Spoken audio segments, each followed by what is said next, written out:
اعوذ باللہ من الشیطان الرجیم بسم اللہ الرحمن الرحیم یا ایہا الذین آمنوا یا ایہا الذین اوتوا الکتاب، اے وہ لوگو جن کو کتاب دی گئی تھی، یعنی اہل کتاب یہود و نصارہ، آمنو تم ایمان لاؤ، بما اس چیز پر نزلنا جو ہم نے نازل کی، جو ہم نے اتارا، یعنی قرآن مجید، مصدقا لما معکم، اور وہ کتاب تصدیق کرنے والی ہے اس کتاب کی، اس چیز کی جو تمہارے پاس ہے۔ تم ایمان لے آؤ من قبل، اس سے پہلے کہ ان نطمسا، ہم مٹا دیں وجوہن، چہروں کو، فنردھا، پس ہم پلٹا دیں ان چہروں کو، علی ادبارہا، ان کی پشتوں کی طرف، او نلعنہم، یا ہم ان پر لعنت بھیجیں، کما لعنا اصحاب السبت، جس طرح ہم نے لعنت بھیجی تھی ہفتے کے دن والوں پر، ہفتے کے دن زیادتی کرنے والوں پر۔ وکان امر اللہ مفعولا، اور اللہ کا حکم تو پورا ہو کر ہی رہتا ہے۔ ان اللہ لا یغفر، بے شک اللہ تعالیٰ نہیں مغفرت فرماتا، اللہ تعالیٰ نہیں بخشتا، اس بات کو کہ ان یشرک بہ، کہ اس کے ساتھ کسی کو شریک ٹھہرایا جائے، مشرک کی کبھی بھی مغفرت نہیں۔ باقی ویغفر ما دون ذلک، اللہ تعالیٰ بخشش فرما دیں گے اس شرک کے علاوہ باقی جو جتنے بھی گناہ ہیں، لمن یشاء، جس کے لیے اللہ چاہے۔ اور ومن یشرک باللہ، جو اللہ کے ساتھ شرک کرے گا، شریک ٹھہرائے گا، فقد افترا اثما عظیما، پس بے شک اس نے بہت بڑے گناہ کا افترا باندھا ہے اللہ پر۔ الم تر الی الذین، اے میرے محبوب کیا آپ نے نہیں دیکھا ان لوگوں کی طرف، یزکون، جو پاک بتلاتے ہیں، انفسہم، اپنے آپ کو، کہ بھئی ہم تو بڑے پاکیزہ لوگ ہیں، اپنے نفسوں کو پاکیزہ کہتے ہیں۔ بل اللہ یزکی من یشاء، بلکہ اللہ تعالیٰ پاک کر دیتا ہے جسے چاہتا ہے۔ ولا یظلمون فتیلا، اور وہ لوگ ایک دھاگے کے برابر بھی ظلم نہیں کیے جائیں۔ انظر، آپ دیکھیں، کیف یفترون علی اللہ الکذب، کس طرح وہ باندھتے ہیں اللہ پر جھوٹ باندھتے ہیں اللہ پر۔ وکفی بہ اثما مبینا، اور کافی ہے یہ بات صریح گناہ ہونے کے لیے۔ سورۃ النساء سپارہ نمبر 5، آیت نمبر 47، 48، 49 اور 50، 4 آیتیں تلاوت ہوئی ہیں، آپ نے ترجمہ سنا۔ ان آیتوں کا ایک درس کل گزر چکا ہے، جس کا خلاصہ یہ ہے کہ اللہ تعالیٰ نے اہل ایمان کو بھی دعوت دی، مشرکین کو بھی دعوت دی، مشرکین مکہ کو بھی دعوت دی، اور یہودوں نصارہ کو بھی اللہ نے دعوت دی۔ قرآن مجید میں اسلام کی طرف دعوت دینا، قرآن کی طرف دعوت دینا، اپنی شریعت کی طرف دعوت دینا، اس کے کئی انداز ہیں۔ کسی جگہ اللہ نے نرمی کے ساتھ سمجھایا، کسی جگہ پچھلی قوموں کی مثالیں دے کے سمجھایا۔ تو یہاں اللہ تعالیٰ نے اہل کتاب یعنی یہودیوں اور عیسائیوں کو دعوت دی ہے ایمان لانے کی، لیکن سختی کے ساتھ، چیلنج کر کے۔ اللہ تعالیٰ نے کہا کہ اے اہل کتاب، تم اپنے آپ کو اہل کتاب کہتے ہو، اہل کتاب اس وجہ سے کہتے ہو کہ تم دعوے دار ہو کہ ہمیں اللہ نے کتابیں دی ہیں۔ عیسائی انجیل کے حامل ہونے کے دعوے دار ہیں، ہمارے پاس انجیل موجود ہے۔ یہودی تورات کے دعوے دار ہیں، ہمارے پاس اللہ کی کتاب تورات موجود ہے۔ تو ان کتابوں کو پڑھتے نہیں ہو، ان کتابوں میں میرے نبی کی صفات لکھی ہوئی نہیں ہیں، ان کتابوں میں نبی آخر الزمان کے آنے کی پیشن گوئیاں نہیں ہیں، ان کتابوں میں قرآن کی حقانیت اور جو ہے سچائی لکھی ہوئی نہیں ہے، ہر چیز لکھی ہوئی ہے۔ تو تم کیسے اپنے آپ کو اہل کتاب کہتے ہو؟ اپنی کتابوں کا دعویٰ کیسے کرتے ہو؟ ان کتابوں پر تو عمل کرتے نہیں ہو۔ تو اللہ تعالیٰ نے اسی لقب کے ساتھ ان کو پکارا ہے جو یہ کہلواتے تھے اہل کتاب، یا ایھا الذین اوتوا الکتاب، اے وہ لوگوں جن کو کتابیں دی گئیں، جو اہل کتاب ہیں، آمنو ایمان لے آؤ، بما نزلنا جو ہم نے نازل کیا ہے، یعنی قرآن مجید، اور قرآن مجید کی یہ صفت ہے کہ مصدقا لما معکم، وہ تو تمہارے پاس موجود کتابوں کی تصدیق کرنے والا ہے۔ قرآن نے تو آ کے کہا کہ تورات سچی کتاب تھی اور انجیل سچی کتاب ہے، تو قرآن تو تمہاری کتابوں کی تصدیق کر رہا ہے، تو ایسی قرآن پر، ایسی کتاب پر بھی ایمان نہیں لاتے۔ تو اللہ نے دھمکی دی کہ ایمان لے آؤ من قبل، اس سے پہلے ان نطمس وجوہن، کہ ہم تمہارے چہرے بگاڑ کے رکھ دیں، فنردها علی ادبارها، تمہارے چہروں کو ہم دبر کی طرف، پشتوں کی طرف پھیر دیں، یا او نلعنہم، یا تمہارے اوپر اللہ لعنت کر دے، جس طرح تمہارے ایک فرقہ پہلے ہفتے والے دن زیادتی کرنے والا، کما لعنا اصحاب السبت، اس پر اللہ نے لعنت کی ہے۔ تو گویا کہ اللہ تعالیٰ نے سختی کے ساتھ جو ہے وہ اہل کتاب کو دعوت دی ہے۔ تو یہ کل بیان ہو چکا ہے، اور اصحاب السبت کون تھے، ہفتے کے دن زیادتی کرنے والے، ان کی بھی مفصل جو واقعہ ہے وہ بیان ہو چکا ہے۔ اب اگلی آیتوں میں شرک ناقابل معافی جرم ہے، یاد رکھیں۔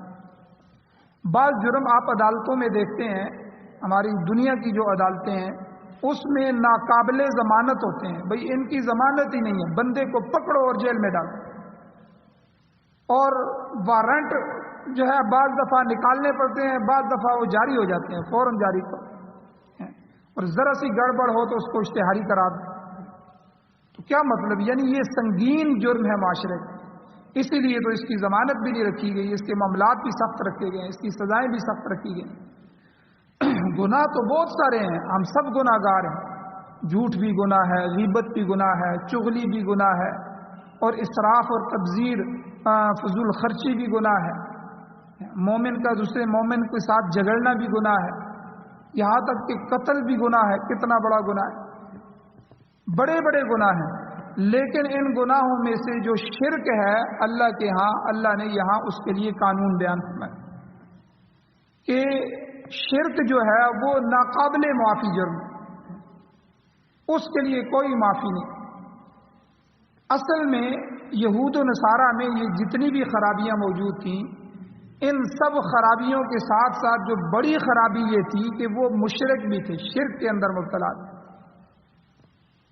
اور اس کے ساتھ وہ دعویٰ یہ کرتے تھے کہ ہم صحیح ہیں، ہمارا دین صحیح ہے، ہم تو توحید پر قائم ہیں، ہم تو ملت ابراہیمی پر ہیں، ابراہیم علیہ السلام ہماری طرح تھے۔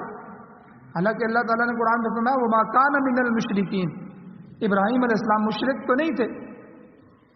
عیسائیوں تم نے تو عیسیٰ علیہ السلام کو اللہ کا بیٹا بنا لیا، یہودیوں تم نے عزیر علیہ السلام کو اللہ کا بیٹا بنا لیا، تم نے اللہ کی ذات کے اندر شریک ٹھہرا دیا، اس کی اولاد بنا دی، اور پھر کہتے ہو ہم ملت ابراہیمی پہ ہیں۔ ابراہیم علیہ السلام کی ملت ایسی کیسی تھی؟ ابراہیم علیہ السلام تو موحد تھے، توحید پرست تھے، وہ تو بالکل سیدھا دین لے کے آئے تھے۔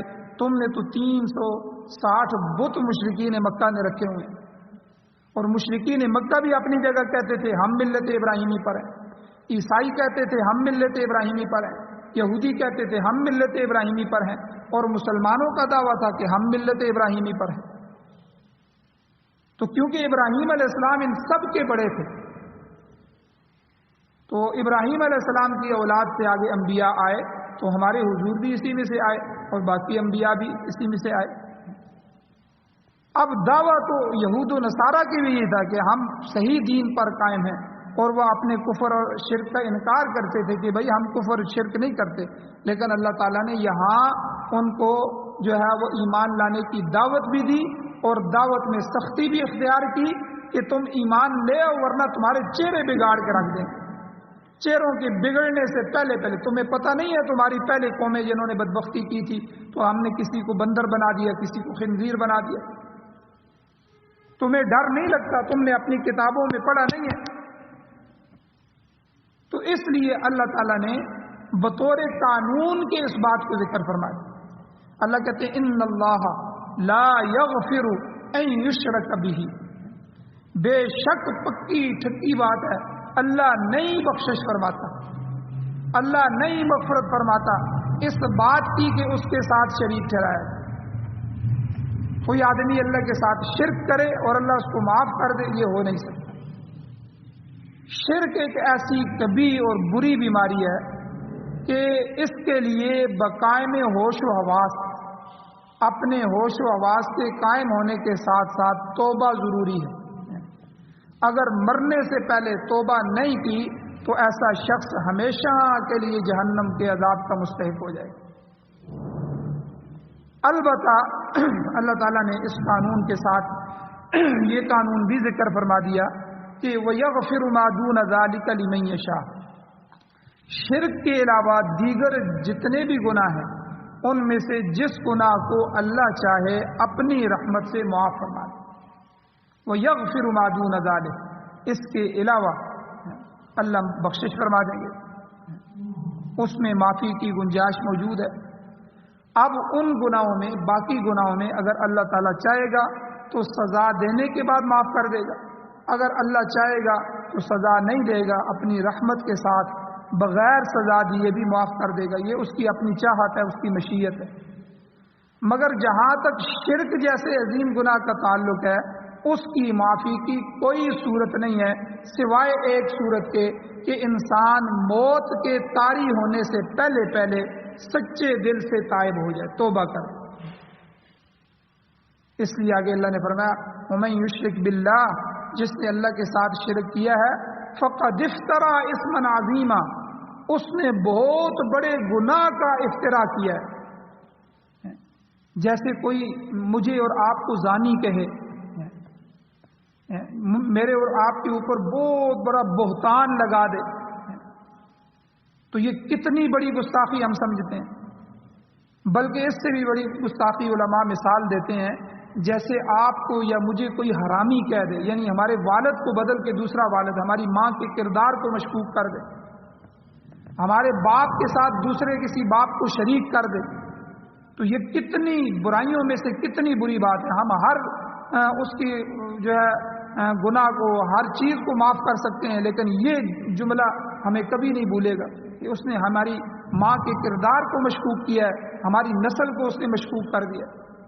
تو اسی طرح اللہ کی ذات کے ساتھ کسی اور کو شریک ٹھہرانا یہ بھی اسی طرح بڑا گناہ ہے۔ تو اللہ بھی کہہ رہے ہیں، قرآن میں کہہ رہے ہیں وَمَن يُشْرِكْ بِاللَّهِ، جس نے اللہ کی ذات کے ساتھ، کہ اللہ بھی حاجت روا ہے، مشکل کشا ہے، حضور بھی حاجت روا ہے، مشکل کشا ہے، علی بھی مشکل کشا ہے، فلاں بھی مشکل کشا ہے، اور فلاں پیر بھی مشکل کشا ہے، فلاں فرشتے بھی مشکل کشا ہے، فلاں جنات بھی حاجت روا ہے۔ ان ساری مخلوقات کو، مخلوق کی اللہ کے سامنے حیثیت کیا ہے؟ مخلوق چاہے پیغمبر ہوں، چاہے ولی ہوں، چاہے کچھ بھی ہوں، ان کا درجہ اللہ کے ہاں بہت زیادہ ہے، لیکن خالق اور مخلوق ہونے کی نسبت سے اللہ کے سامنے ان کا کوئی حقیقت نہیں۔ خالق خالق ہے، اللہ اللہ ہے، وہ رب ہے، وہ معبود ہے اور معبود حقیقی ہے۔ اب اس کی طرح ہی کسی اور ذات کو بھی مان لیا جائے کہ جس طرح وہ اللہ اللہ ہے تو دوسرے بھی اسی طرح کرنے والے، دوسرے بھی حاجت روا، مشکل کشا ہے، نافع اور ضار ہیں، نفع اور نقصان دینے والے ہیں۔ تو کتنا اللہ تعالیٰ کو اس پر غصہ آئے گا کہ تم نے جھوٹ بولا، تم نے دوسرا گناہ کیا، تم نے ہر گناہ کیے، میری رحمت وسیع ہے، میں چاہوں تو ان کو معاف کر دوں، ٹھیک ہے، میں تو اس کا لحاظ بھی نہیں رکھتا، لیکن تم میری ذات کو ہی۔ اب عیسائی کہتے ہیں کہ عیسیٰ علیہ السلام اللہ کے بیٹے ہیں، کیا اللہ نے شادی کی تھی؟ پھر شادی کا مطلب یہ ہوتا ہے کہ اللہ کو شہوت بھی آتی ہے، اللہ نے اپنی شہوت پوری کی، پھر اس شہوت سے عیسیٰ علیہ السلام پیدا ہوئے، یعنی کتنا بڑا گناہ اللہ کی ذات کے اوپر باندھ دیا۔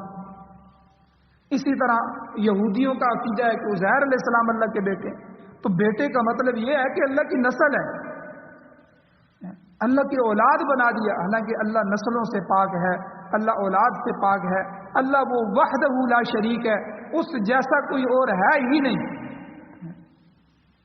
اب اللہ نے خود اس میں کہا، قانون ذکر کیا، ان اللہ لا یغفر ان یشرک بہ، اللہ تعالیٰ مشرک کو معاف نہیں کرے گا، اس بات کو اللہ بالکل مغفرت نہیں فرمائے گا کہ اس کے ساتھ شریک ٹھہرایا جائے.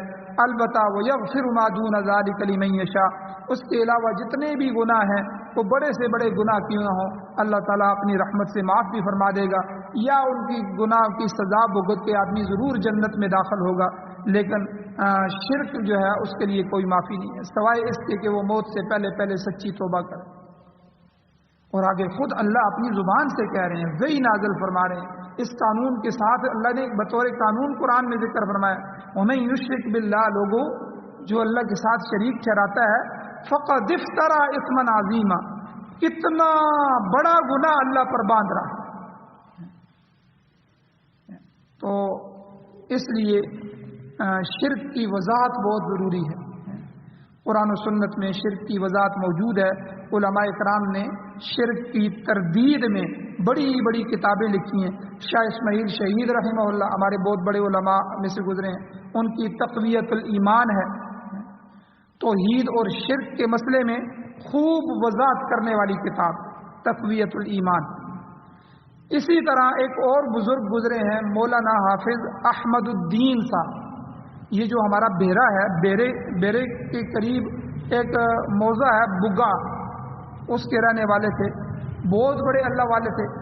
مولانا شاہ اسحاق جو ہے نا دہلوی، مولانا شاہ محمد اسحاق صاحب رحمہ اللہ ان کے شاگرد تھے، اور 14 سال تک دہلی میں ان کے پاس تعلیم پائی. اور یہ آج سے جو ہے تقریباً 200 سال پہلے کے بزرگ ہیں. انہوں نے دلیل المشرکین کے نام سے عربی زبان میں ایک کتاب لکھی. تو ہمارے بزرگوں میں سے غالباً سواتی صاحب ہیں یا کوئی اور ہیں، انہوں نے اس کا ترجمہ لکھا ہے. تو حافظ صاحب نے انہوں نے اپنی اس کتاب میں شرک کی 20 قسمیں بیان فرمائی. یعنی آدمی شرک کی 20 قسموں میں مبتلا ہوتے ہیں. شاہ عبد القادر محدث دہلوی رحمۃ اللہ علیہ نے قرآن پاک کے دوسرے پارے کے حاشیے میں ایک چھوٹا سا نوٹ دے کر یہ مسئلہ سمجھایا ہے شرک کا. تو علماء نے اس پر بڑی تفصیلاً گفتگو کی ہے، کیونکہ جتنا سنگین گناہ ہوگا اس گناہ کا عام کرنا، یعنی اس کو عام سمجھانا بھی اتنا ہی ضروری ہو جاتا ہے. تو فرماتے ہیں اللہ تعالیٰ کا ارشاد ہے وَلَا تُنْكِحُوا الْمُشْرِكِينَ، یعنی مومن مرد مشرک عورت سے نکاح نہیں کر سکتا.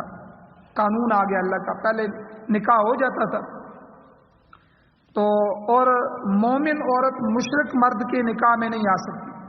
یہ اللہ نے قانون بیان فرما دیا. تو شاہ صاحب فرماتے ہیں کہ اگر مرد یا عورت میں سے کسی ایک نے بھی شرک کا ارتکاب کیا تو اس کا نکاح ٹوٹ جائے گا، کیونکہ مومن اور مشرک کا نکاح ہو نہیں سکتا. اس لیے یاد رکھیں حضور علیہ السلام کی ایک حدیث مبارکہ بھی ہے کہ قرب قیامت میں صبح کو ایک آدمی ایمان والا ہوگا تو شام کو کافر ہوگا، اور اگر اس نے شام ایمان کی حالت میں کی ہے تو صبح کے وقت کافر ہوگا. تو علماء نے اس کا مطلب یہ بیان کیا ہے کہ ہم یہ زبان سے ہر وقت کچھ نہ کچھ کہتے رہتے ہیں، اور جب جس بات کا علم نہ ہو اس بات میں بحث و مباحثہ کرنے سے انسان گمراہیوں کی طرف چلا جاتا ہے. بعض دفعہ کوئی ایسا جملہ ہماری زبان سے نکل جاتا ہے، وہ کفریہ جملہ ہوتا ہے، داڑھی کے بارے میں کوئی جملہ کہہ دیا، پردے کے بارے میں، اب پتہ ہے کوئی نہیں، اس پر تبصرہ کر رہے ہیں. اور بعض دفعہ علماء کے بارے میں توہین کر دیتے ہیں، بعض دفعہ اللہ کی کتاب اور قرآن اور کسی خاص حکم کا انکار کر دیتے ہیں، بعض دفعہ کوئی بھی کفریہ شرکیہ جملہ زبان سے نکل جاتا ہے.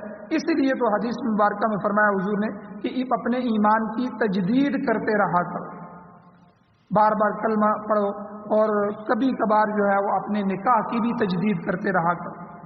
2 4 6 سال کے اندر اپنے نکاح کی تجدید کرتے رہا کرو.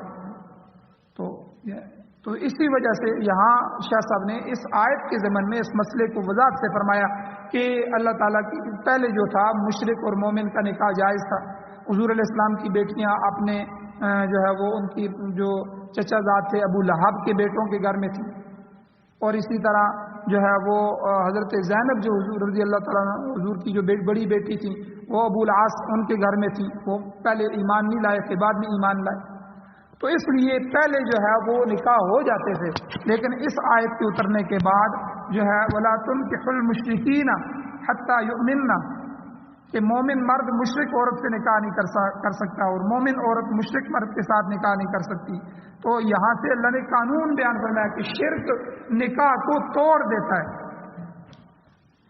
اور اسی طرح بعض صفات ایسی ہیں جو اللہ تعالیٰ کے ساتھ مختص ہیں، اللہ کے ساتھ خاص ہیں. اگر ان میں سے کوئی صفت غیر اللہ کے لیے مانی جائے، اللہ کے غیر کے لیے مانی جائے، تو شرک کا ارتکاب ہو جائے، آدمی مشرک ہو جائے.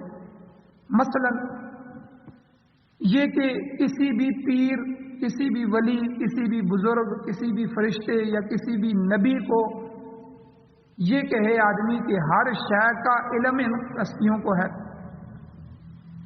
یہ ہر چیز جانتے ہیں، ما کان و ما یکون، جو کچھ ہو رہا ہے اور جو کچھ ہوگا اس کا علم ان کو ہے. یہ مشرکانہ عقیدہ، یاد رکھیں یہ شرک ہے. کیونکہ اللہ تعالیٰ قرآن میں فرماتے ہیں واللہ بکل شیء علیم، اللہ تعالیٰ ہر چیز کا علم رکھنے والا. ہر چیز کا علم یہ صرف اللہ تعالیٰ کی صفت ہے، یہ صفت مختصہ ہے باللہ، اللہ کے ساتھ. ایک چیز یہ بھی شرک ہو گیا. دوسری اسی طرح قدرت تامہ، کسی چیز پر مکمل قدرت، کنٹرول، اختیار، تصرف، یہ اللہ کی صفت ہے، صفت مختصہ ہے، اللہ کے ساتھ خاص ہے. اگر کوئی آدمی یہ اعتقاد رکھے، یہ عقیدہ رکھے کہ فلاں بزرگ، نبی، ولی جو چاہے کر سکتا ہے، یعنی قدرت تامہ ہے اس کو، بھائی جو چاہے کر سکتا ہے، تو اللہ کی ذات کر سکتی ہے، اللہ کی ذات کے علاوہ تو کسی کی چاہت کوئی بھی نہیں ہے. حضور علیہ الصلوۃ والسلام کتنی چیزیں چاہتے تھے لیکن ان کی چاہت پہ نہیں ہوئی. اللہ نے خود قرآن مجید میں فرمایا انک لا تہدی من احببت ولکن اللہ یہدی من یشاء. یہ یشاء کا لفظ ہے کہ اے میرے محبوب، آپ جسے چاہیں ہدایت نہیں دے سکتے، ہدایت تو ہم دینے والے ہیں، جسے چاہیں ہدایت دیں گے. آپ کے ذمہ تبلیغ ہے، دعوت ہے، آپ محبت سے، پیار سے آپ ان کو دعوت دیتے رہیں. اب حضور تو چاہتے تھے کہ ابو جہل بھی مسلمان ہو جائے، فلاں بھی مسلمان ہو جائے، ساری دنیا جہنم سے بچ جائے. اور اسی طرح اور کئی واقعات قرآن و حدیث میں موجود ہیں. لیکن جو ہے وہ پیغمبر ہو، نبی ہو، ولی ہو، بزرگ ہو، پیر ہو، فرشتہ ہو، جن ہو، کوئی بھی ہو، یہ قدرت تامہ کی صفت اس کے اندر موجود نہیں ہے. اس کی چاہت پر فیصلے نہیں ہوں گے، فیصلے اللہ کی چاہت کے ہوں. اور اسی طرح یہ آدمی بھی مشرک ہو گیا جس نے اللہ کی قدرت تامہ کو، اس صفت خاصہ کو کسی اور کے لیے خاص کر لیا، کسی اور کو اس صفت میں اللہ کی ذات کے ساتھ شریک ٹھہرا دیا.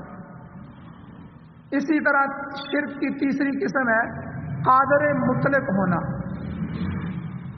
اگر کوئی شخص یہ سمجھتا ہے کہ اس کا برا بھلا کرنا کسی دوسرے کے اختیار میں ہے، کوئی نبی، کوئی ولی اس کا نافع اور ضار ہے، نافع نفع دینے والا، ضار نقصان کرنے والا، تو یہ بھی شرک کے اندر داخل ہو. نافع اور ضار جو ذات ہے یہ صرف اللہ کی ذات ہے.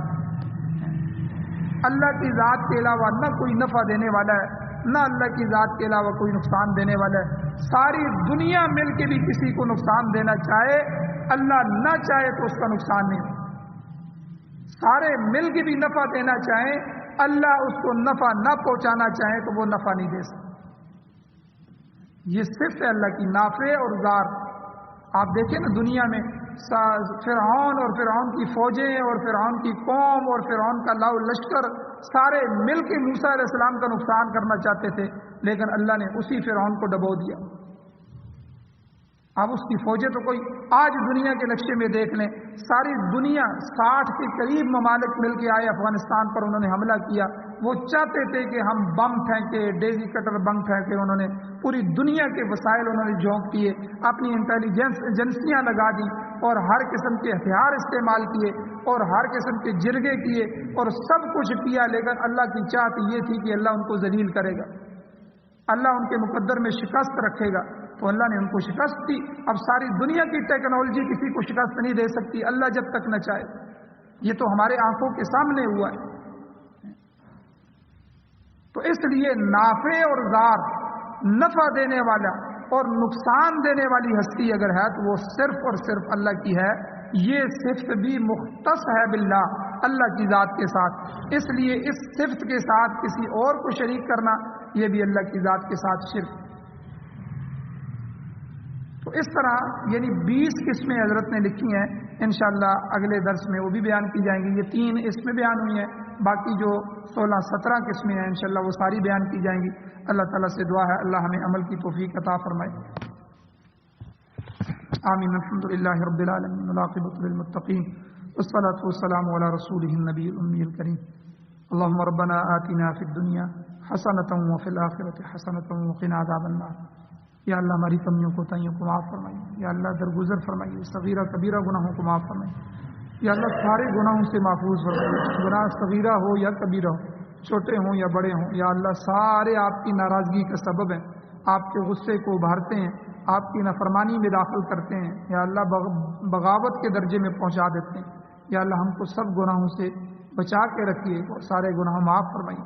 یا اللہ بالخصوص شرک کو جس کو آپ نے انتہائی ناپسند کیا ہے، یا اللہ آپ شرک سے ہمیں، ہماری نسلوں کو، ہماری اولادوں کو، تمام امت مسلمہ کو محفوظ فرمائیے۔ یا اللہ قرآن و سنت کو سننے، سمجھنے، پڑھنے، پڑھانے، اس پر عمل کرنے کی توفیق عطا فرمائیے۔ یا اللہ جتنی بھی کمزوریاں کمیاں ہم سے ہو چکی ہیں یا اللہ ان سے درگزر فرمائیے، بیماروں کو شفا عطا فرمائیے، جو حضرات ایمان کی حالت سے اس دنیا سے جا چکے ہیں یا اللہ ان سب کی بخشش فرمائیے۔ یا اللہ ہم سب کو بھی سعادت والی زندگی اور شہادت والی موت نصیب فرمائیے۔ صلی اللہ تعالی علی خیر خلقہ محمد وآلہ وصحبہ اجمعین برحمتک یا